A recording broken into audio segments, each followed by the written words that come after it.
Opposition Leader Sussan Ley is in Melbourne tonight. This was after spending the day in Brisbane, hammering home the issue in and around power prices. We had a chance to talk from the Bolt Tower of Talk a little earlier tonight. I'm really good, Paul. It's been a terrific day. I've met some manufacturers, small businesses, community members in Brisbane. I'm here in Melbourne to do exactly the same thing. Most importantly, to talk to people about our affordable energy policy, because Australians deserve affordable energy and responsible emissions reduction.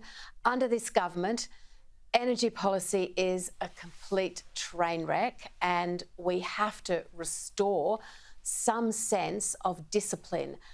And look, when you consider that since 2005, Australia's emissions reductions have gone ahead at twice the rate of the developed world, and to get to net zero by 2050, they have to double again. That's costing a bomb. But most importantly, it's actually pushing up electricity prices by as much as 40%. So the people that I've been talking to today are right on the edge, and manufacturing in this country is closing down, going offshore. And mums and dads that are sitting at the kitchen table in the lead up to Christmas are worried about how the hell they can make it all add up. Energy bills are everything. When energy is unaffordable, everything is unaffordable. No, I agree completely, as many people watching us now would. But the reality is that this mob promised that they would drop prices by $2.75. They didn't just win an election. They grew despite the failure to deliver on that promise. They don't even think they have to even hint at prices going down, and there's even the potential of sort of artificial measures which have affected inflation, like some of these rebates may well disappear. I just want to ask the sort of the kernel of the political question here, which is, why don't people blame the government for lying about making things better when their policies make things worse? Because it's not like we haven't been talking about it for every day since this bloke became Prime Minister. Australians have a lot of goodwill, Paul, and generally they want and expect their government to do well. But I think they are taking a backward step now and looking at this Prime Minister who for 2 elections said your power prices will come down. You heard the $275 many times. The reality is they've gone up $1,300. And these costs, it's cost $75 billion to get to where we are. You know, reliability is going down, prices are going up, emissions are flatlining. So the job is not being done. And the Business Council says to get to their 2035 targets, it's going to cost another $530 billion. And that includes $150 billion going offshore and doing the manufacturing somewhere else. That's not helping the planet. But what it is doing is hurting Australian businesses. So as I travel around, I am hearing a real sense of disappointment in this Prime Minister and this government, who just has not explained to Australians what's going on. And my question to the Prime Minister is, when are the prices coming down? It's a simple question. We'll be asking it next week in Parliament. When are the prices for electricity coming down? Very fair. Now, I want to talk about things that are not about net zero. Goodness, we talk about something else for a second here, right?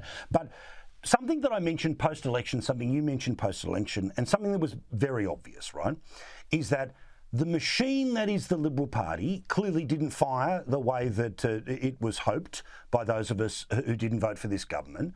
So can you give me an idea? While we've had all this conversation about what the policy on this and where we're on that, what is the conversation happening behind the scenes to make sure that the people who represent the party look like the people who are voting potentially in elections? How is there processes to make sure that you pick those people in the next 6 months, not 2 weeks before an election? Give me an idea about some of the behind the scenes that is being fixed as a result of the failures in May.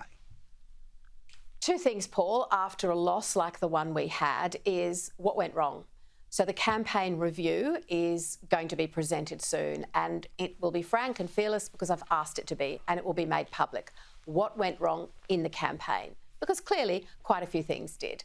The next question is, how do we make the modern Liberal Party fit for the future, a fighting force where people join the party to participate in the contest of ideas because they believe in what we believe in: aspiration, enterprise, freedom, choice, reward for effort, all of the things that have underpinned the policies and approach that I've outlined so far.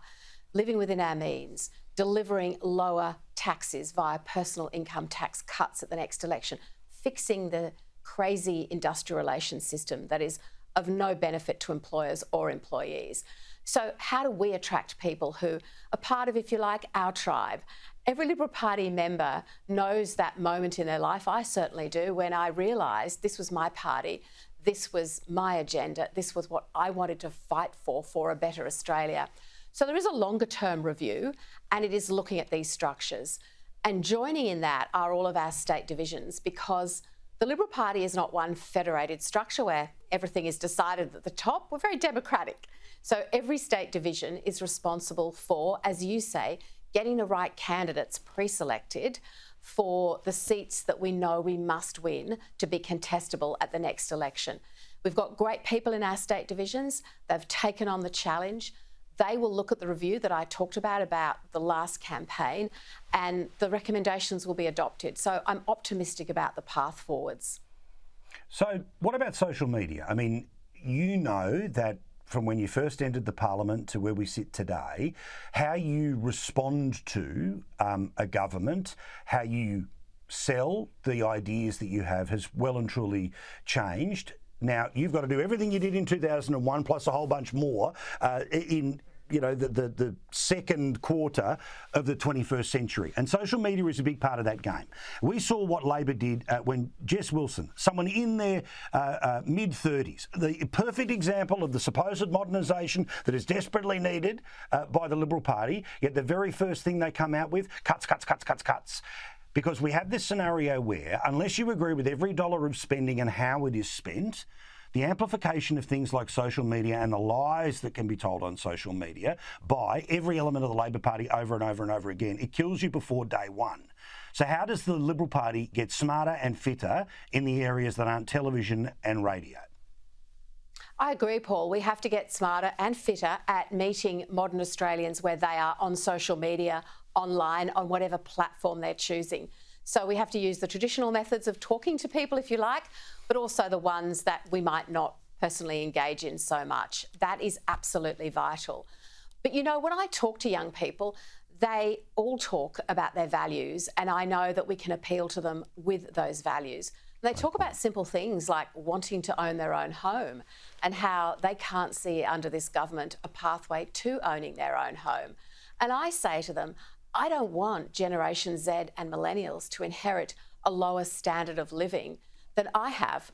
And that's really important in the agenda that we're putting forwards.